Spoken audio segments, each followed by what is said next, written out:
વિદ્યાર્થી મિત્રો, આજે આપણે ધોરણ 11 ભૌતિક વિજ્ઞાનની અંદર પ્રકરણ છે જે આપણું ચાલી રહ્યું છે એમાં ટોપિકની શરૂઆત કરીએ કે જેનું નામ છે સ્પ્રિંગની સ્થિતિ ઊર્જા. સ્પ્રિંગ જે છે એની સ્થિતિ ઊર્જા. ઓકે, તો આ ટોપિકમાં અગત્યના બે પ્રશ્નો પૂછાય છે અને પહેલો પ્રશ્ન આ છે કે સ્પ્રિંગ બળ માટે હૂકનો નિયમ સમજાવો. હૂકનો નિયમ જે છે ને એ ખૂબ અગત્યનો છે અને આગળ એનું કામ આવશે.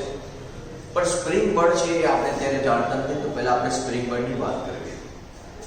તો સૌથી પહેલા આન્સરમાં લખવાનું સ્પ્રિંગ બળ વિશે કે સ્પ્રિંગ બળ છે શું. તો સ્પ્રિંગ બળ હંમેશા સ્પ્રિંગની અંદર ઉદ્ભવે છે અને ક્યારે ઉદ્ભવે છે તો જ્યારે તમે સ્પ્રિંગને ખેંચો. તો આ એની મૂળ અવસ્થા છે. આ એની મૂળ અવસ્થા છે જે x x એટલે સ્થાન શૂન્ય લીધું છે કે એની મૂળ અવસ્થામાંથી એને વિચલિત કરો તો એના ઉપર વજન પણ લટકાવો અથવા તો m ઘનનો પદાર્થ લો તો એનું વજન વધશે. તો વજનના કારણે ખેંચાશે તો કેટલું થશે x જેટલું. તો એનું સ્થાનાંતર થશે. તો આ પ્રારંભિક સ્થાન થી અંતિમ સ્થાન, પ્રારંભિક સ્થાન શૂન્ય અને અંતિમ સ્થાન xf કે જે x જેટલું સ્થાનાંતર કર્યું. તો સ્થાનાંતરની દિશા નીચે છે. તો એ સ્થાનાંતરની દિશા નીચે કેમ છે? કારણ કે આપણે વજન બળ નીચે તરફ લગાવીએ છીએ. તો જો આવું થાય તો સ્પ્રિંગની અંદર વજન બળની વિરુદ્ધ દિશામાં સ્પ્રિંગની અંદર જે બળ ઉદ્ભવે છે એ સ્પ્રિંગ બળ છે અને આ સ્પ્રિંગ બળ Fs દ્વારા ઓળખાય છે અને આ પુનઃસ્થાપક બળ છે.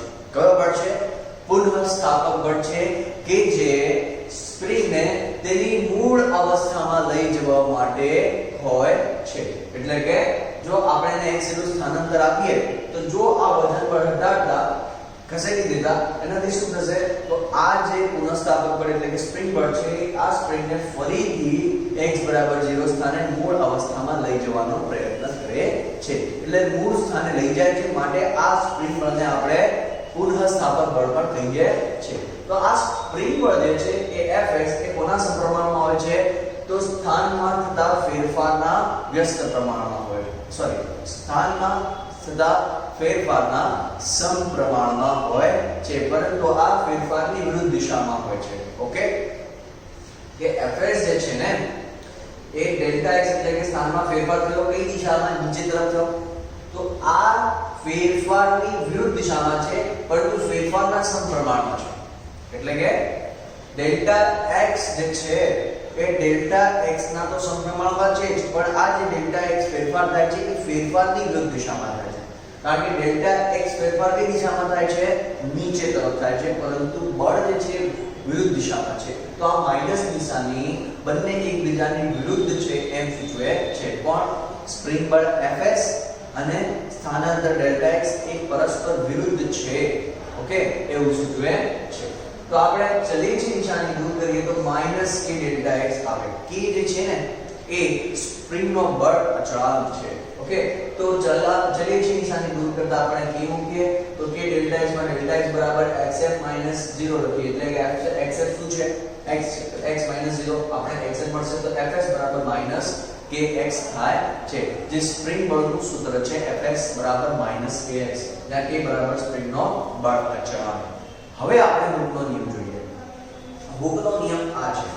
હૂકનો નિયમ શું છે? કે સ્પ્રિંગમાં ઉદ્ભવતું પુનઃસ્થાપક બળ એટલે કે સ્પ્રિંગ બળ Fs એ સ્પ્રિંગની લંબાઈમાં થતા ફેરફારના સમપ્રમાણમાં અને આ ફેરફારની વિરુદ્ધ દિશામાં હોય છે. ઓકે, તો આ જે હૂકનો નિયમ કે જે પ્રેક્ટિકલી આપણે આ એક્ઝામ્પલથી શીખીએ કે ભાઈ તમારી પાસે સ્પ્રિંગ છે. તો આ સ્પ્રિંગ તમે જોઈ શકો છો. આ સ્પ્રિંગ તમે જુઓ તો આ જ્યારે એના ઉપર આપણે વજન બળ લટકાવીએ, આ વજન આ દળ લટકાવો તો વજન બળ નીચે તરફ લાગશે તો આ ખેંચાશે. શું થશે? ખેંચાશે. જો દેખાય છે ખેંચાઈ? આ ખેંચાઈ ને તો ખેંચાશે તો શું થાય છે? તો વજન બળ આપણે નીચે તરફ લગાવીએ છીએ. વજન બળ આપણે નીચે તરફ લગાવીએ છીએ અને જો વજન બળ લગાવીને આપણે છોડી દઉં તો સ્પ્રિંગ શું થશે? પાછી મૂળ અવસ્થામાં જવાનો પ્રયત્ન કરશે, ઉપર તરફ જવાનો. જો આપણે વજન બળ નીચે તરફ ખેંચીને લગાવ્યું તો શું થાય છે? તો તેની અંદર પુનઃસ્થાપક બળ ઉપરની તરફ વજન બળની વિરુદ્ધ દિશામાં ઉદ્ભવે છે. ઓકે, તો આપણે આ વજન બળ દ્વારા આપણે સ્પ્રિંગમાં મૂળ સ્થાનથી સ્થાનાંતર કરાવીએ, સ્થાનાંતર નીચે તરફ કરાવીએ છીએ, પરંતુ પુનઃસ્થાપક બળ એટલે કે સ્પ્રિંગમાં ઉદ્ભવતું સ્પ્રિંગ બળ, એ સ્પ્રિંગ બળ એ સ્થાનાંતરની વિરુદ્ધ દિશામાં છે. ઓકે, પરંતુ સ્થાનાંતરના તો શ્રમ પ્રમાણમાં છે, એટલે કે જેટલું સ્થાનાંતર થશે એટલું પુનઃસ્થાપક બળ ઉદ્ભવશે, જેટલું સ્થાનાંતર થશે એટલું પુનઃસ્થાપક બળ ઉદ્ભવશે. ઓકે, પરંતુ એની દિશા પરસ્પર વિરુદ્ધ છે. દિશા કેવી છે? પરસ્પર વિરુદ્ધ છે. એટલા માટે આ માઈનસ નિશાની અહીંયા આવે છે. ખબર પડી ગઈ? તો આ છે હૂકનો નિયમ. હૂકનો નિયમ ફરીથી જોઈએ કે સ્પ્રિંગમાં ઉદ્ભવતું પુનઃસ્થાપક બળ Fs એ સ્પ્રિંગની લંબાઈમાં થતા ફેરફારના સમપ્રમાણમાં, જે લંબાઈમાં ફેરફાર થાય ને એના મૂલ્યના સમપ્રમાણમાં. એનો મતલબ એમ કે જેટલો ફેરફાર વધારો એટલો પુનઃસ્થાપક બળ વધશે. ઓકે, પરંતુ એ ફેરફાર જે કરીએ છીએ એ ફેરફારની વિરુદ્ધ દિશામાં હોય છે, એટલે કે ફેરફાર સ્થાનાંતર નીચે જાય છે, પુનઃસ્થાપક બળ ઉપર તરફ ઉદ્ભવે છે. સ્થાનાંતર તમે નીચે કરો છો તો પુનઃસ્થાપક બળ એની વિરુદ્ધ દિશામાં ઉદ્ભવે છે, અને જો સ્થાનાંતર તમે ઉપર તરફ કરો તો પુનઃસ્થાપક બળ નીચે તરફ થાય. જેમ કે જો તમે સ્પ્રિંગને દબાવો, એની મૂળ સ્થિતિથી દબાવો તો સ્થાનાંતર જે છે ને એ ઉપર તરફ થાય છે, પુનઃસ્થાપક બળ એની વિરુદ્ધ દિશામાં નીચે તરફ લાગે, એવું થાય છે. ખબર પડી ગઈ? તો આવી રીતે આ કામ કરે છે. હવે સ્પ્રિંગ બળ Fs એ સ્પ્રિંગમાં ઉદ્ભવતું પુનઃસ્થાપક બળ છે, જે મેં તમને કીધું એ પ્રમાણે.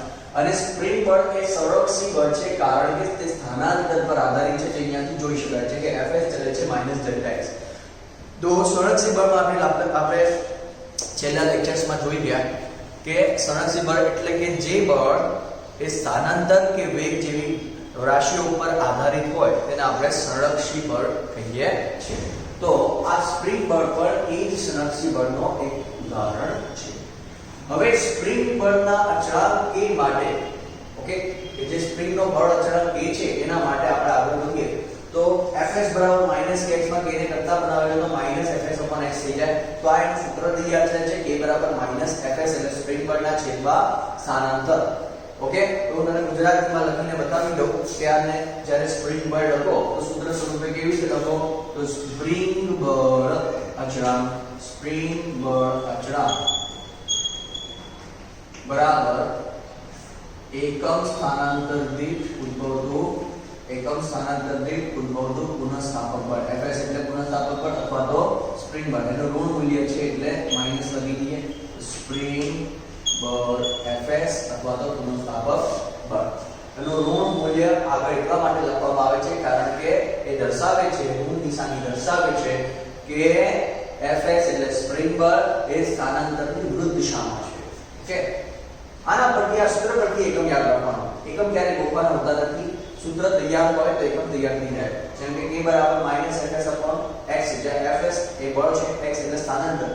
બળનો એકમ ન્યૂટન, સ્થાનાંતરનો એકમ મીટર. તો જો ન્યૂટન પ્રતિ મીટર આ એકમ આવી રીતે તૈયાર થઈ જાય. અથવા તો આપણે મીટરને ઉપર લઈએ તો મીટરની એક ઘાત છે ઉપર આવશે તો માઈનસ, તો ન્યૂટન પર મીટર. અથવા આને ન્યૂટન ઇન્ટુ મીટર ઇન્વર્સ નહીં ગણવાનું, આપણે બોલવાનું તો આવી રીતે ન્યૂટન પર મીટર. આ એક લખવાનો પ્રકાર છે. તમે ન્યૂટન પર મીટર આવી રીતે લખો કે આવી રીતે લખો, બંને સરખા છે. અથવા તો આપણે જે કિલોગ્રામ મીટર પર સેકન્ડ વાળો SI યુનિટ સિસ્ટમ લઈએ તો ન્યૂટન માટે કિલોગ્રામ ઇન્ટુ મીટર પર સેકન્ડ સ્ક્વેર થાય, અને છેદમાં મીટર માટે તો મીટર છે, જેમાં મીટર ઉડી જાય તો આપણને કિલોગ્રામ પર સેકન્ડ સ્ક્વેર મળે છે. તો આ પણ એક એકમ તરીકે લેવામાં આવે છે, જે આગળ જ્યારે ઉદાહરણ આવશે, સ્વાધ્યાય આવશે ત્યારે આવું લખેલું હોય તો આપણે ભણ્યા હોય તો ખબર પડી જાય કે આ આનો એકમ છે. ઓકે, તો જેટલા ડિટેલમાં આપણે ભણી શકીએ છીએ એ આ બધા માઇન્ડમાં લખી લીધા છે. આગળ પારિમાણિક સૂત્ર લઈએ તો આ એકમાં HPમાં કે શોર્ટકટમાં આવે છે. તો પારિમાણિક સૂત્ર k બરાબર m1L0T-2. m1L0T-2 આના પરથી આવે. m1 કોના પરથી? કિલોગ્રામ પરથી. કિલોગ્રામ માટે માસ એટલે દળ. તો m1 અહીંયા m છે નહીં એટલે કે મીટર છે નહીં, તો L0 અને સેકન્ડ રેસ ટુ માઈનસ 2 માટે time t raise to minus 2. તો m1 L0T-2 એ આ સૂત્ર પરથી બનાવી શકાય છે. ઓકે, તો આ હતો પ્રશ્ન 1 કે જે આ સ્પ્રિંગની સ્થિતિ ઊર્જામાં હૂકના નિયમ સ્વરૂપે પૂછાય, અને તેના હૂકના નિયમ પછી જે સ્પ્રિંગનો બળ અચળાંક છે એ વિશે પૂછાય તો આટલું લખી દેવાનું. 2 માર્કમાં પૂછાય. આગળ પ્રશ્ન તૈયાર કરીએ તો એ છે સ્પ્રિંગમાં સંગ્રહિત સ્થિતિ ઊર્જાનું સૂત્ર મેળવો. આ ખૂબ જ અગત્યનું મોસ્ટ આઈએમપી કહેવાય. મોસ્ટ આઈએમપી હું લખી દઈ છું. મોસ્ટ આઈએમપી આ 3 થી 4 માર્કમાં પૂછાય તો આપણે લખતા આવડવું જોઈએ. સૌથી પહેલા તો સ્પ્રિંગ વિશેની વાત કરવાની. અહીંયા જો તો મેં તમને આ દીવાલ દોરી છે. આ દીવાલ ઉપર લગાવેલો એક આ જે દીવાલ છે, આ દીવાલ ઉપર સ્પ્રિંગની 3 અલગ અલગ પોઝિશન બતાવી છે. આ પહેલી પોઝિશન છે. પહેલી સ્થિતિમાં સ્પ્રિંગ મૂળ સ્થિતિમાં છે, મૂળ અવસ્થામાં છે, એટલે ના ખેંચાય કે ના દબાય. તો શું? તો એ વખતે આપણે સ્થાનાંતર x 0 લીધું છે. ઓકે, અહીંયા બાહ્ય બળ આપણે લગાડતા નથી. બાહ્ય બળને F કહીએ તો F 0 છે. સ્પ્રિંગ બળને Fs કહીએ તો Fs 0 છે. તો બાહ્ય બળ હોય તો જ સ્પ્રિંગ બળ હોય. ઓકે, અહીંયા બાહ્ય બળ નથી, સ્પ્રિંગ બળ નથી, એટલે સ્થાનાંતર પર શૂન્ય છે. તો બધું શૂન્ય છે એટલે મૂળ સ્થિતિમાં છે. સ્પ્રિંગ કઈ સ્થિતિમાં છે? મૂળ સ્થિતિમાં. જો ધારો કે હું અહીંયા કોઈ બાહ્ય બળ લગાડતો નથી, આ વજન લટકાવી છોડી દઉં તો આ એની મૂળ સ્થિતિ કહેવાય. ઓકે, મૂળ સ્થિતિ. પછી એને હું દબાવું તો ઉપર જાય અને ખેંચું તો નીચે આવે. ઓકે, તો આ જે સ્પ્રિંગ છે એ અત્યારે મૂળ સ્થિતિમાં છે. પછી દિવાલ પર લગાવેલી સ્પ્રિંગ માટે આપણે શું કરીએ છીએ? તો બહારથી ખેંચાણ બળ આવે, એટલે બહારથી એને ખેંચીએ છીએ. તો ખેંચાણ બળ બાહ્ય બળ જમણી તરફ છે, તો એ જ દિશામાં સ્પ્રિંગનું સ્થાનાંતર થશે. જે x 0 થી કેટલું ખસવું તો જોઈ લો. x 0 થી xm મહત્તમ ધન અંતર સુધી પ્લસ xm સુધી આપણે એને ખેંચું તો એને અનુરૂપ આ સ્થાનાંતરની વિરુદ્ધ દિશામાં, સ્થાનાંતર જમણી બાજુ એની વિરુદ્ધ દિશામાં સ્પ્રિંગ બળ Fs એટલે કે પુનઃસ્થાપક બળ સ્પ્રિંગની અંદર ઉદ્ભવે છે. કેટલું? Fs જેટલું. અને આ Fs કેટલું હશે? તો જેટલું બાહ્ય ખેંચાણ બળ લગાડ્યું એટલું હશે. તો Fe ની વિરુદ્ધ Fs. ઓકે, કે જે Fs પુનઃસ્થાપક બળ છે, સ્પ્રિંગ બળ છે, એને મૂળ સ્થિતિમાં લાવવાનો પ્રયત્ન કરે છે. તો આટલું સ્થાનાંતર તમે જોઈ શકો છો. ઓકે, બીજું, જો આ જ પોઈન્ટ x 0 થી આગળ વધીએ અને દબાવવામાં આવે, એટલે કે સ્પ્રિંગને દબાવવામાં આવે તો આ દબાણ થાય છે. તો દબાણ માટે Fe અંદર તરફ, ઓકે, ડાબી તરફ, તો એક દિશામાં સ્થાનાંતર થશે. જે દિશામાં દબાણ લગાડો એ દિશામાં સ્થાનાંતર થશે, પણ સ્થાનાંતરની વિરુદ્ધ દિશામાં શું ઉદ્ભવે છે? એ છે સ્પ્રિંગ બળ Fs, જે સ્પ્રિંગની અંદર ઉદ્ભવે છે, પુનઃસ્થાપક બળ. તો અહીંયા તમે જુઓ કે ભાઈ સ્થાનાંતરની વિરુદ્ધ દિશામાં સ્પ્રિંગ બળ છે. ઓકે, એટલે ત્યાં આપણે માઈનસ લખ્યું હતું, Fs ચલે છે -x. ઓકે, એ પોઈન્ટ અહીંયા ખબર પડી જાય છે. તો આવી 3 પોઝિશનમાં શું થાય?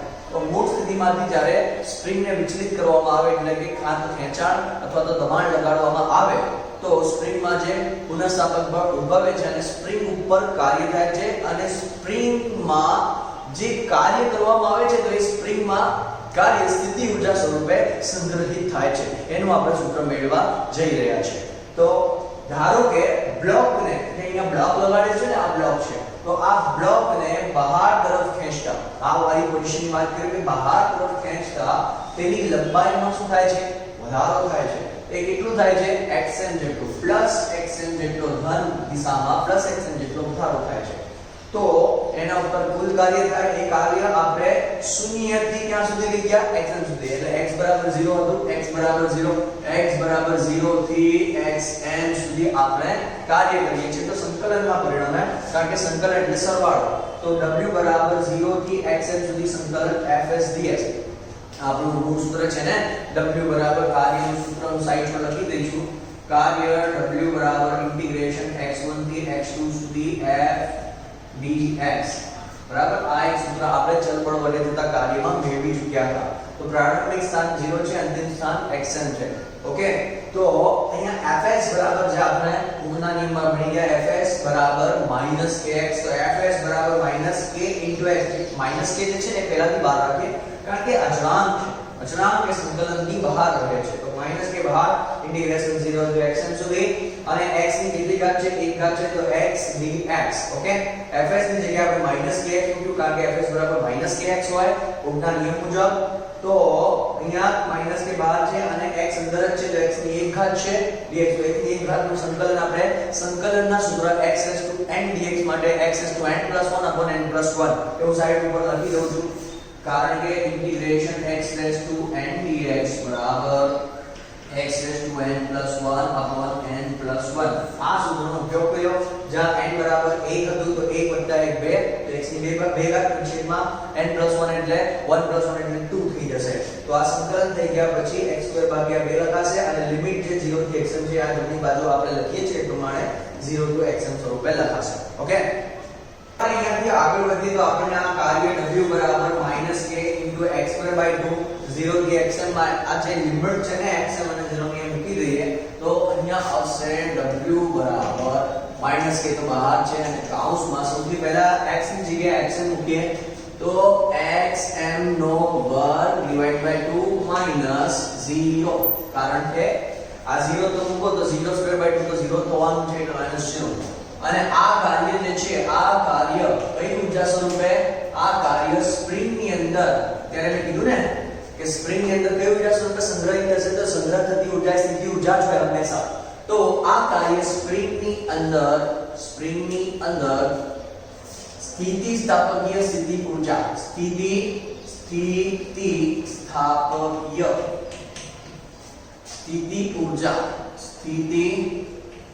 ઊર્જા સ્વરૂપે સંગ્રહિત થાય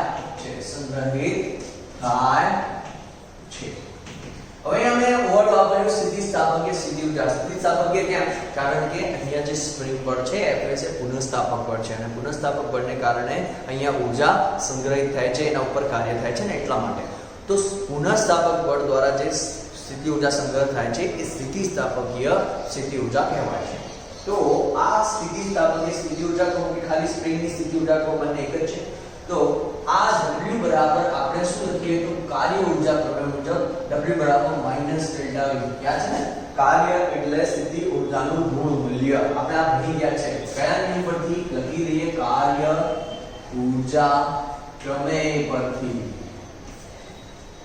બે ઊર્જાઓ w બરાબર ડેલ્ટા k w બરાબર -Δv k એટલે ગતિ ઊર્જા ડેલ્ટા k એટલે અહીંયા સ્થિતિ ઊર્જા તો આપણે અહીંયા સ્થિતિ ઊર્જાની વાત છે તો w બરાબર -Δv અહીંયા મૂકી દઈએ તો w બરાબર -Δv બરાબર -k xm² / 2 -0 તો ના લખીએ તો ચાલે ઓકે તો ડેલ્ટા v એટલે આપણે લખી દઈએ ચલો તો -0 અહીંયા શું થશે તો ડેલ્ટા v એટલે પ્રારંભિક સ્થિતિ ઊર્જા અને અંતિમ સ્થિતિ ઊર્જા તો અંતિમ સ્થિતિ ઊર્જા અને પ્રારંભિક સ્થિતિ ઊર્જા vf vi is equal to -k